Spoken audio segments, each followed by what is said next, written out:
بسم اللہ الرحمن الرحیم۔ محترم حاضرین، خواتین اسلام، قوم کے نونہالوں، میرے عزیزوں اور بھائیوں، دنیا اور اس کائنات کی جو بھی چیزیں ہیں وہ تمام کی تمام تر چیزیں اللہ رب العالمین کی ہیں۔ ہم کو بظاہر دنیا کے اندر جو چیزیں نظر آتی ہیں وہ بھی، اور جو چیزیں ہماری سکت کے باہر کی ہیں، جن کو ہم دیکھ نہیں سکتے، جن کو ہم محسوس نہیں کر سکتے، وہ تمام تر چیزیں بھی اللہ رب العالمین کی ہیں۔ یہ دریا اللہ رب العالمین کے ہیں، یہ پہاڑ اللہ رب العالمین کے ہیں، ہم انسان اللہ رب العالمین کے ہیں، ہماری زندگیاں اللہ رب العالمین کی ہیں، اور زندگی کے اندر پیدا ہونے والے تمام اعمال اور کیے جانے والے تمام اعمال اللہ رب العالمین کے لیے ہوتے ہیں۔ دنیا کے اندر نباتات و جمادات و حیوانات یہ اللہ رب العالمین کے ہیں، ملائکہ ہوں یا ارواح ہوں یہ اللہ رب العالمین کے ہیں، جن و انس یہ تمام کی تمام تر مخلوقات اللہ رب العالمین کی ہے۔ لَهُ مَا فِي السَّمَاوَاتِ وَمَا فِي الْأَرْضِ لِلَّهِ مُلْكُ السَّمَاوَاتِ وَمَا فِي الْأَرْضِ۔ اللہ ہی کے لیے ہے جو زمین و آسمان میں ہے، اللہ ہی کے لیے ہے جو زمین و آسمان کے اندر ہم کو نظر آئے یا نہ آئے۔ یہ تمام کی تمام تر چیزیں، ان چیزوں کی نسبت اللہ رب العالمین نے اپنی طرف کی ہے، لیکن بعض دفعہ اللہ تعالیٰ نے خاص طور پر کچھ چیزوں کی نسبت اپنی طرف کی ہوتی ہے۔ جیسے حضرت صالح علیہ السلام کی اونٹنی جو بطور معجزہ اللہ رب العالمین نے پیدا کی تھی، اس اونٹنی کی نسبت اپنی طرف کی تو قرآن مجید کے اندر بیان فرمایا ناقۃ اللہ، یہ اللہ کی اونٹنی ہے۔ دنیا کے اندر تمام کی تمام مخلوق اللہ کی ہے، اس میں اونٹنی اور اونٹ بھی آتے ہیں، لیکن اللہ تعالیٰ نے خاص طور سے صالح علیہ السلام کی اونٹنی کی نسبت اپنی طرف کی۔ کس وجہ سے؟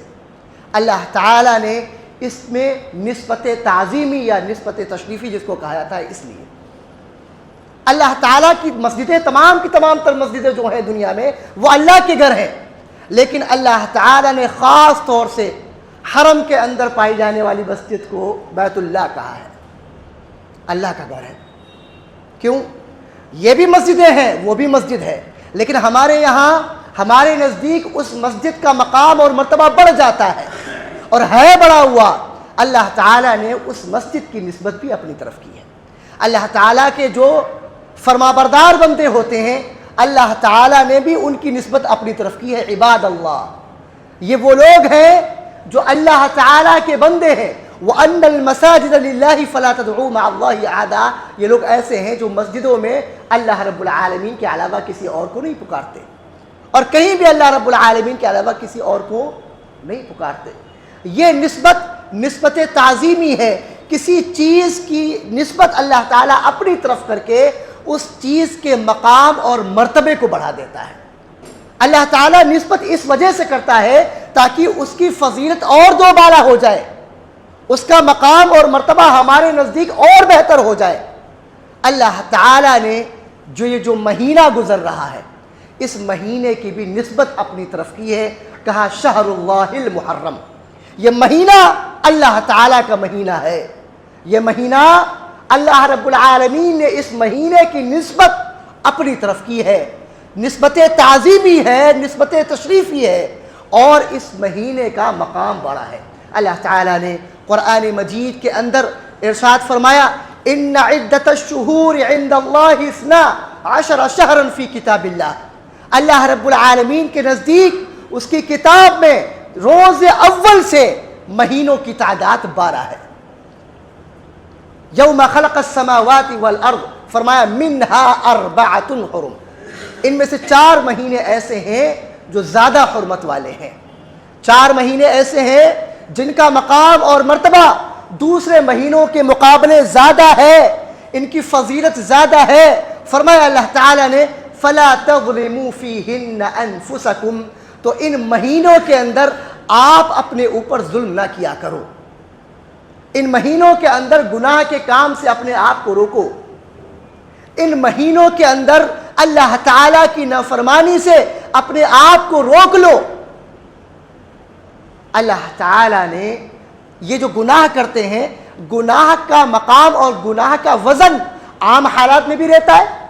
ہم کوئی گناہ کا کام کریں گے تو ان 4 مہینوں کے علاوہ کریں گے تب بھی یہ گناہ ہی ہے، لیکن اللہ تعالیٰ نے ان 4 مہینوں کی حرمت کی وجہ اور بیان فرمائی کہ ان کے اندر تو خاص خیال ہم اور آپ کو رکھنا ہے، ان کے اندر نافرمانیوں سے ہم نے اپنے آپ کو اور بچانا ہے، اور تو اور اللہ کا تقرب حاصل کرنے کی کوشش کرنی ہے۔ کیوں؟ کیونکہ اللہ تعالیٰ نے اس ماہ مبارک کی نسبت اپنی طرف کی ہے۔ شہر اللہ المحرم، یہ مہینہ اللہ کا ہے، یہ مہینے اور اس کے ایام اللہ رب العالمین کے ہیں، اور جب مہینہ اللہ کا ہے تو اس کے اندر پیدا ہونے والے احکامات بھی اللہ کے ہوں گے، اس کے اندر جو ہم کام کریں گے وہ بھی اللہ کا ہوگا۔ یہ نہیں کہ کوئی بھی کھڑا ہو اور اللہ تعالیٰ کی حدود کو پار کرتے ہوئے کوئی بھی چیز بیان کرے اور اس کے اوپر عمل کرنے لگ جایا جائے۔ جب اللہ کا مہینہ ہے تو اللہ کی حدود بھی ہیں۔ ہم حرام میں جاتے ہیں، یہ بھی اللہ کی مسجد ہے، وہ بھی اللہ کی مسجد ہے، لیکن اس کا مقام، اس کی فضیلت الگ ہے۔ اللہ تعالیٰ نے اس کے لیے اسپیشل لاز بنائے ہوئے ہیں کہ آپ یہ حالات وہاں نہیں کر سکتے ہیں۔ اسی طریقے سے اس مہینے کو بھی اللہ تعالیٰ نے اپنی طرف منسوب کیا ہے۔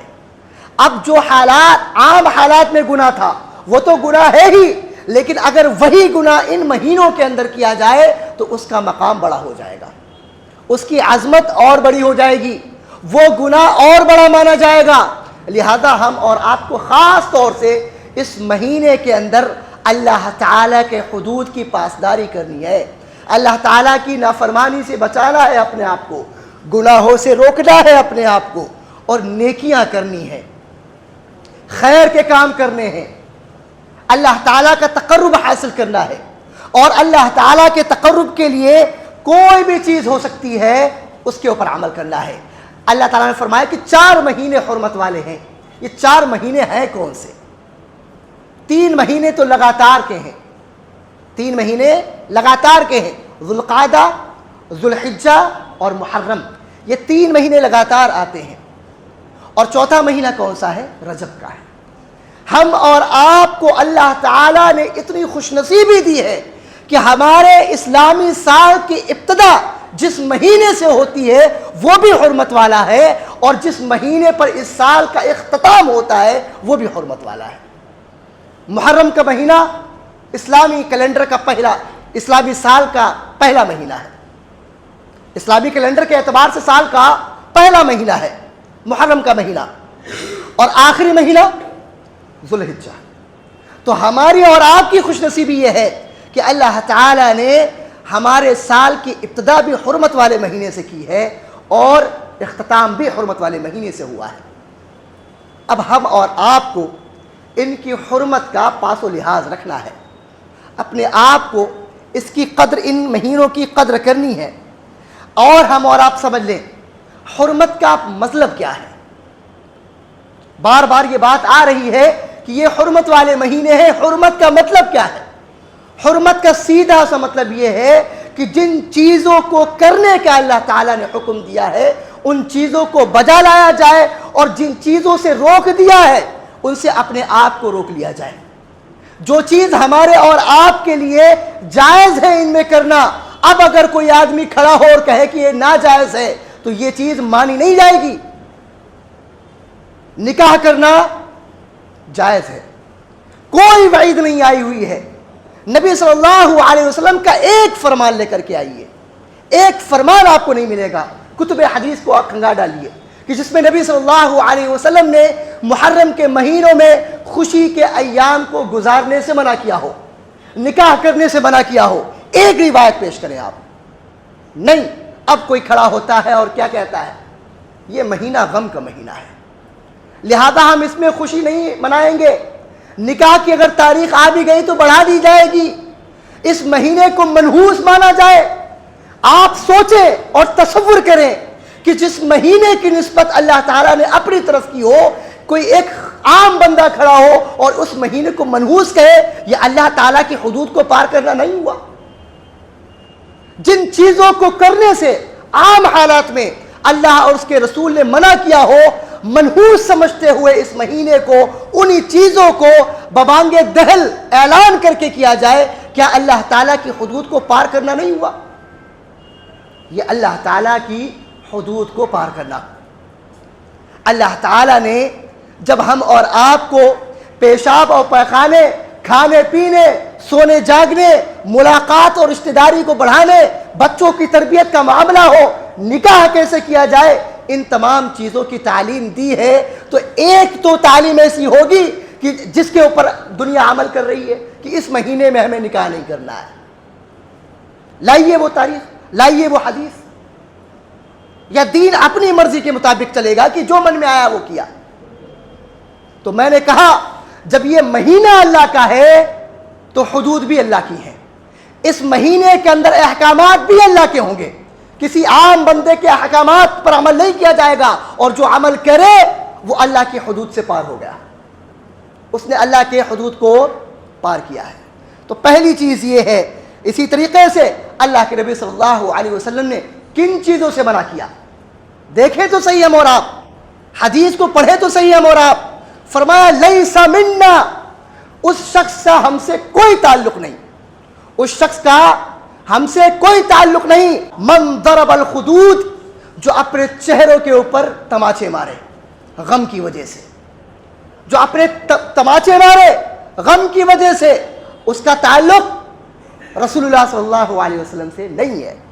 وشق الجیوب، اور جو غم کی وجہ سے اپنے کپڑوں کو پھاڑے، اس کا تعلق بھی رسول اللہ صلی اللہ علیہ وسلم سے نہیں ہے۔ فرمایا ودعا بدعوى الجاہلیہ، اور جو جاہلیت کی طرح آہو بکا کرے، پکار کرے، اس کا تعلق بھی رسول اللہ صلی اللہ علیہ وسلم سے نہیں ہے۔ جس چیز سے ہم کو روکا گیا ہے ہم اس پہ عمل کریں۔ یہ مہینہ اللہ کا، لیکن اس مہینے میں سب سے زیادہ شرک کیا جائے، پکارنا اللہ کو ہے، اس مہینے کے اندر اللہ کے علاوہ کسی اور کو پکارا جائے، یہ مقام کسی اور کو دے دیا جائے، یہ کہاں کا انصاف ہے؟ یہ عدالت کہاں کی لگی ہوئی ہے؟ یہ انسانوں کی عدالت تو نہیں ہو سکتی کہ جس چیز سے رسول اللہ نے منع کر دیا ہو ہم اس کو کہیں، اور جو نہ کرے اس سے کہیں کہ یہ انصاف والے نہیں ہیں، ان کو محبت نہیں ہے، ان کو صحابہ کرام سے اخوت نہیں ہے، کوئی یہ کہے آ کر کے۔ ہم ہر وہ عمل کرنے کے لیے تیار جو آپ کریں، شرط یہ ہے کہ آپ اس کی دلیل لے کر کے آئیے، لائیے رسول اللہ صلی اللہ علیہ وسلم کا فرمان، لائیے اللہ تعالیٰ کی ایک تعلیم کہ رسول اللہ صلی اللہ علیہ وسلم نے اس کے اندر، اس مہینے کے اندر ان تمام کے چیزوں کے کرنے کا جواز دیا ہے۔ اللہ کی قسم ہم نہ کریں تو ہمارا معاملہ ہوگا، پھر ہم نہ کریں تو ہم پیچھے رہ جائیں گے، ہم کریں گے۔ اب جب ہم نے کلمہ لا الہ الا اللہ پڑھا ہے تو ہم کو یہ بھی پتا ہے کہ ان صلاتی و نسکی و محیای و مماتی للہ رب العالمین، ہماری نماز بھی اللہ تعالیٰ کے لیے ہے، ہماری قربانیاں بھی اللہ تعالیٰ کے لیے ہیں، ہماری زندگی اور زندگی کے تمام اعمال بھی اللہ تعالیٰ کے ہیں، اور ہماری موت بھی اللہ تعالیٰ کی ہے۔ تو جب ہم نے کہا ہے کہ ہماری زندگی اللہ کی ہے، تو اس زندگی کے اندر اللہ کے علاوہ کے احکامات کہاں سے آ گئے؟ کہاں سے آئے یہ؟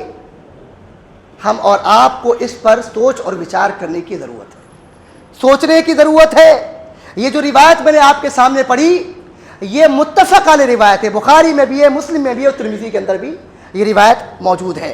اللہ تعالیٰ آ جاتے ہیں اسی قرآن کی آیت کے اوپر، اللہ تعالیٰ نے بیان فرمایا فَلَا تَظْلِمُوا فِيهِنَّ أَنفُسَكُمْ، آپ اس مہینے کے اندر اپنے اوپر ظلم نہ کریں، اپنے اوپر ظلم نہ کریں۔ امام ابو قتادہ رحمہ اللہ بیان فرماتے ہیں، کیا بیان فرماتے ہیں؟ ان الظلم فی الاشہر الحرم اعظم خطیئۃ ووزرا من الظلم فیما سواہا، گناہ تو گناہ ہے، کبھی بھی کیا جائے وہ گناہ ہی ہوتا ہے، لیکن بیان فرمایا کہ ان 4 حرمت والے مہینوں میں کوئی بھی گناہ کرنا، گناہ کے کام کرنا، اعمال کرنا، دوسرے مہینوں کے مقابلے اس گناہ کے اندر وزن زیادہ پیدا ہو جاتا ہے، بڑا گناہ ہے۔ لہذا ہم اور آپ کو ان چیزوں سے اپنے آپ کو روکنا ہے جو گناہ کی کیٹیگری میں آتے ہیں۔ ابھی ہم نے سنا کہ وہ گناہ نوحہ ماتم کرنا کہیں بھی شریعت کا اصول نہیں ہے۔ ہم کو غم کا بھی طریقہ نبی نے سکھایا ہے، ہم کو غم کا طریقہ بھی نبی نے سکھایا ہے، ہم کو بتایا ہے کہ کوئی آپ کا چلا جائے تو آپ کو غم کیسے کرنا ہے، ہم کو بتایا ہے کہ اگر آپ کا قریبی کوئی چلا جائے تو آپ کی زندگی کے اصول اور اعمال کیا ہوں گے۔ ہم کو غم بھی اللہ کی مرضی کے مطابق بیان کرنا ہے۔ ہم اور آپ اگر ہمارا کوئی عزیز و اقارب چلا جائے یا کوئی بھی چلا جائے، اللہ تعالیٰ نے ان کو غم منانے کی بھی ہم اور آپ کو تعلیم دی ہے، لیکن مسئلہ یہ ہے کہ تعلیم رسول اللہ کے مطابق ہونی چاہیے۔ ہم رونے پہ آ جائیں تو دریا ہی بہا دیں، ہم رونے پہ آ جائیں تو دریا ہی بہا دیں۔ شبنم کی طرح سے ہمیں رونا نہیں آتا ہے، شبنم کی طرح سے ہمیں رونا نہیں آتا۔ ہمارا رونا بھی رسول اللہ صلی اللہ علیہ وسلم کی تعلیم کے مطابق ہوگا۔ ہم جب روئیں گے، ہم غم کریں گے، ہم کو بھی غم ہے۔ اسلامی تاریخ کا ایک ایک لمحہ صحابہ کرام نے اپنے خون سے سینچا ہے۔ اسلامی تاریخ صحابہ کرام کے خون سے لکھی ہوئی ہے۔ غم کرنے پہ آ جائیں تو طرف دریا بہانا پڑے گا، پھر دیکھنا پڑے گا کہ رسول اللہ صلی اللہ علیہ وسلم کس سے محبت کرتے تھے۔ وہ سید الشہداء ہے، رسول اللہ صلی اللہ علیہ وسلم جن سے کتنی محبت کیا کرتے تھے، جن کو اللہ تعالی جن کو لقب ملا ہے اسد اللہ کا، اللہ کے شیر ہیں۔ رسول اللہ صلی اللہ جب انتقال ہوتا ہے، جب شہید کیے جاتے ہیں تو کیا معاملہ ہوا؟ اگر ہوتا تو رسول اللہ صلی اللہ علیہ وسلم ضرور کرتے ہیں ایسا کچھ۔ حضرت عثمان غنی رضی اللہ تعالی عنہ، رسول اللہ صلی اللہ علیہ وسلم نے دنیا کے اندر ان کو جنت کی خوشخبری دی ہے، اور دنیاوی مال و دولت صرف اللہ تعالیٰ نے نہیں نوازا، اللہ تعالیٰ نے ان کو اس شرف سے نوازا ہے جو دنیا کے اندر کسی اور کو نہیں ملا۔ رسول اللہ صلی اللہ علیہ وسلم کی دو صاحبزادیاں یکے بعد دیگرے سیدنا عثمان غنی رضی اللہ تعالیٰ عنہ کے نکاح میں آئی۔ عمر بن الخطاب رضی اللہ تعالیٰ عنہ معاملہ، اور حضرت عثمان غنی ہم کہتے ہیں نا کہ نماز کی حالت میں سر کاٹا گیا، ہمیں غم ہے۔ حضرت عمر بن الخطاب رضی اللہ تعالیٰ عنہ شہید کیے گئے تو نماز پڑھا رہے تھے۔ حضرت عثمان غنی رضی اللہ تعالیٰ عنہ شہید کیے گئے تو قرآن کریم کی تلاوت کر رہے تھے۔ قرآن کریم کے صفحے کے اوپر ان کے خون کی چیٹیں اس بات پر گواہی دیتے ہیں۔ لیکن مسئلہ صرف یہاں پر اتنا ہے کہ ہم کو غم بھی منانا ہے رسول اللہ کی تعلیم کے مطابق۔ ہمیں بتایا گیا ہے کہ ہم کیسے اپنی زندگی کو گزاریں گے تو ہمارا غم، ہماری خوشی، ہماری زندگی اور زندگی کے تمام تر اعمال اللہ تعالیٰ کی تعلیم کے مطابق ہوں گے، رسول اللہ صلی اللہ علیہ وسلم کی تعلیم کے مطابق ہوں گے۔ اللہ تعالیٰ نے بیان فرمایا فَلَا تَظْلِمُوا فِيهِنَّ أَنفُسَكُمْ، ان مہینوں میں اپنے اوپر ظلم نہ کرو۔ سب سے بڑا ظلم کیا ہے؟ سب سے بڑا ظلم اللہ تعالیٰ کے ساتھ شرک کرنا ہے۔ اس مہینے میں سب سے زیادہ ظلم کیا جاتا ہے، اللہ کے علاوہ کسی اور کی آہ و بکا اور فریاد کی جاتی ہے۔ سب سے بڑے ظلموں میں سے کیا ہے؟ اللہ تعالیٰ کی حدود کو پار کرنا، جن چیزوں سے اللہ تعالیٰ نے منع کیا ہے ان کو کرنا۔ فرمایا وَمَن يَتَعَدَّ حُدُودَ اللَّهِ فَقَدْ ظَلَمَ نَفْسَهُ، جو اللہ کی حدود کو پار کر گیا اس نے اپنے اوپر ظلم کیا۔ تو یہ ظلم ہے۔ ظلم یہ ہے کہ آپ قرض لیں اور واپس نہ کریں، ظلم یہ ہے کہ آپ مزدور کی مزدوری واپس نہ کریں، ظلم یہ ہے کہ آپ کسی کی عزت کے ساتھ کھلواڑ کریں، ان کی عزتوں کو اچھالیں، ظلم یہ ہے کہ ہم اور آپ کسی کا احترام بھول جائیں، یہ ظلم ہے۔ ہم اور آپ ان تمام طرح کے ظلموں سے اپنے آپ کو روکیں تو صحیح، روکیں۔ اللہ تعالیٰ کی حدیث بھی اپنے ہم اور آپ سامنے رکھیں۔ فرمایا رسول اللہ نے انصر اخاک ظالما او مظلوما، آپ اپنے بھائی کی مدد کرو چاہے وہ ظالم ہو یا مظلوم ہو۔ مظلوم کی مدد تو کی جاتی ہے، ظالم کی مدد کیسے کی جائے گی؟ ظالم کی مدد اس کو ظلم سے روک کر کی جاتی ہے۔ لہذا اب اگر کوئی بھی آدمی کسی بھی صحابی، ازواج مطہرات، اہل بیت یا صحابہ کرام میں سے کسی کی عزت کی طرف آنکھ اٹھا کر کے بھی دیکھا گا تو ہماری یہ پہلی ذمہ داری ہے کہ اس ظالم کو اس کے ظلم سے ہم اور آپ روکیں۔ اس مہینے کا بڑا مقام یہ ہے، اگر کوئی رسول اللہ صلی اللہ علیہ وسلم کی شان میں انڈائریکٹ طور پر بات کرے گا تو ہماری اور آپ کی ذمہ داری یہ ہے کہ اس ظالم کو ہم اور آپ اس ظلم سے روکیں اور مظلوم کی حمایت کریں۔ جنہوں نے جو کام نہیں کیا ہے وہ بھی ان کو چپکا دیا۔ تو اگر کسی کی عزت کے ساتھ، عام انسان کی عزت کے ساتھ کھلواڑ کیا جائے گا تو ہماری اور آپ کی ذمہ داری ہے کہ اس کی عزت، چونکہ اس کی عزت اچھالی جا رہی ہے، ہم اس کے ساتھ کھڑے ہوں۔ المسلم من سلم المسلمون من لسانہ ویدہ، مسلمان تو وہ ہے جس کی زبان سے، جس کی ہاتھ سے اس کا دوسرا بھائی محفوظ ہو۔ ہم مسلمان ہیں تو ہم نہ تو ظلم کریں اور نہ کسی کو کرنے دیں، یہ معاملہ ہے۔ اسی طریقے سے یہ مہینہ شکرانے کا مہینہ ہے۔ اللہ تعالیٰ نے اس مہینے کے اندر بڑی چیزیں دی ہیں۔ سب سے بڑی چیز صحابہ کرام کو مکہ کے ظلم سے آزاد کیا۔ یہی وہ مہینہ تھا کہ رسول اللہ صلی اللہ علیہ وسلم مکے سے ہجرت کر کے مدینے گئے۔ یہ شکرانے کا مہینہ ہے، اور نہ جانے اللہ تعالیٰ نے کن کن نعمتوں سے صحابہ کرام اور اس سے پہلے کی امتوں کو سرفراز کیا ہے۔ رسول اللہ صلی اللہ علیہ وسلم سے پوچھا گیا تو رسول اللہ صلی اللہ علیہ وسلم نے جواب دیا، فرمایا افضل الصیام بعد رمضان شہر اللہ المحرم۔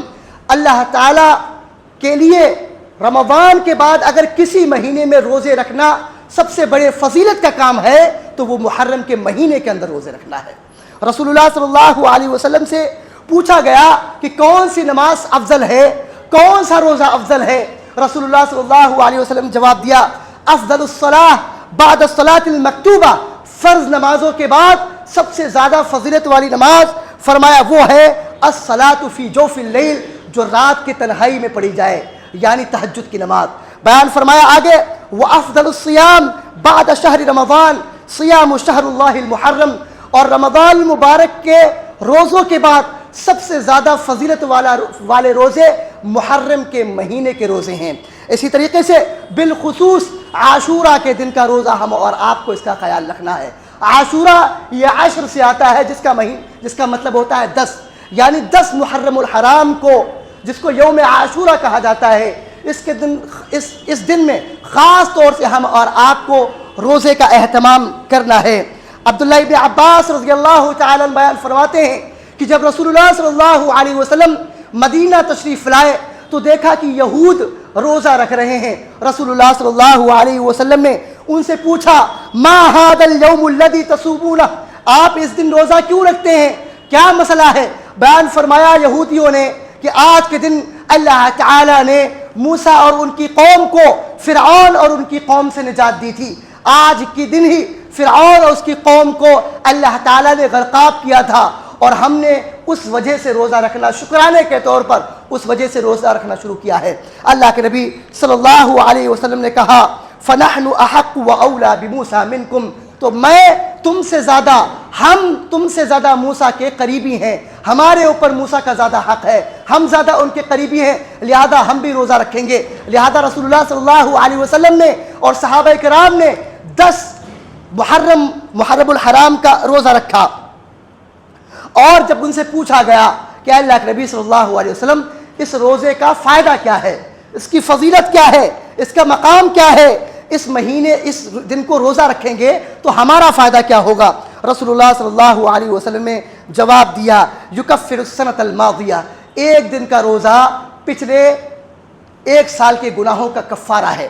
اسی طریقے سے جب 10 محرم الحرام کا روزہ صحابہ کرام رکھنے لگ گئے، یہود بھی 10 محرم الحرام کا روزہ رکھ رہے ہیں، مسلمان بھی 10 محرم الحرام کا روزہ رکھ رہے ہیں، تو صحابہ کرام نے رسول اللہ صلی اللہ علیہ وسلم سے کہا، اے اللہ کے نبی صلی اللہ علیہ وسلم، آج کے دن تو یہود اس دن کی عظمت اور فضیلت کو سمجھتے ہیں، ہمارے بارے میں معاملہ کیا ہے؟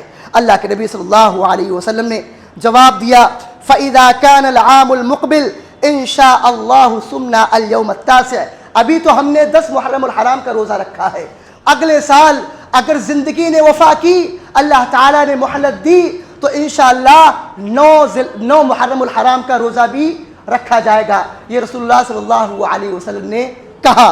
لیکن مسئلہ کیا ہے؟ صحابہ ہی بیان کرتے ہیں فلم یأت العام المقبل حتی توفی رسول اللہ کے نبی صلی اللہ علیہ وسلم اگلے سال زندہ نہ رہے اور وفات پا گئے. لہذا رسول اللہ صلی اللہ علیہ وسلم کی یہ خواہش تھی کہ ہم 9 اور 10 کا روزہ رکھیں. 9 اور 10 یہ 2 دن کے روزے ہماری زندگی کے اندر کبھی چھوٹنے نہ پائیں. ان کے مقام کو سمجھیں, ہم رکھیں, اور پورے محرم الحرام میں ہم روزے رکھ سکتے ہیں. یہ مہینہ اللہ تعالیٰ کا مہینہ ہے, ہم رکھنا چاہیں تو اور بھی رکھیں, زیادہ سے زیادہ خیرات ہم بٹور لیں. اللہ تعالیٰ کی فرما برداری کے لیے ہم اپنے آپ کو کمر بستہ کر لیں, اپنے آپ کا محاسبہ کر لیں. یہ سال کی ابتدا ہے, ہم اپنا محاسبہ کریں کہ پچھلے سال ہم نے کون کون سے گناہ کیے تھے. اس سال انشاءاللہ پورا ایک شیڈول تیار کریں کہ اس سال ان گناہوں سے اپنے آپ کو روکنا ہے, یہ نیکیاں کرنی ہیں, ان خیر کے کاموں میں بڑھ چڑھ کر حصہ لینا ہے, یہ فلاں کام کرنا ہے جس سے اللہ کا تقرب حاصل ہوگا, یہ فلاں کام کرنا ہے جس سے اللہ تعالیٰ ہم اور آپ کو اپنا قریبی بنائے گا. مجھے امید ہے, اللہ تعالیٰ سے دعا ہے کہ اللہ تعالیٰ ہم اور آپ کو اس بات کی توفیق دے. مجھے امید ہے کہ انشاءاللہ ہم تمام کے تمام تر لوگ ان چیزوں کی طرف بھی دھیان دیں گے. اللہ تعالیٰ سے دعا ہے کہ اللہ تعالیٰ ہم تمام کے تمام لوگوں کو اللہ کے حدود کا پاس و لحاظ رکھنے کی توفیق عطا فرمائے. اللہ تعالیٰ ان چیزوں سے ہم کو بچا جس سے تو نے ہم کو منع کیا ہے, ان چیزوں پر عمل کرنے کی توفیق عطا فرما اللہ تعالیٰ جن کو تو پسند فرماتا ہے. اللہ تعالیٰ جنہوں نے بھی اسلامی تاریخ میں تھوڑا سا بھی اپنا قربانی پیش کی ہے, اللہ تعالیٰ ان کے اوپر اپنی رحمتوں کا نزول فرما دے. صحابہ کرام سے اللہ تعالیٰ ہمارے دلوں کے اندر محبت پیدا فرما دے. ازواج مطہرات سے اللہ رب العالمین محبت پیدا فرما دے. اہل بیت سے اللہ تعالیٰ ہم تمام کے تمام لوگوں کو محبت پیدا فرما دے. تمام کے تمام مومنین سے اللہ تعالیٰ ایک دوسرے سے ہم اور آپ محبت کرنے لگ جائیں, ایسی توفیق عطا فرما.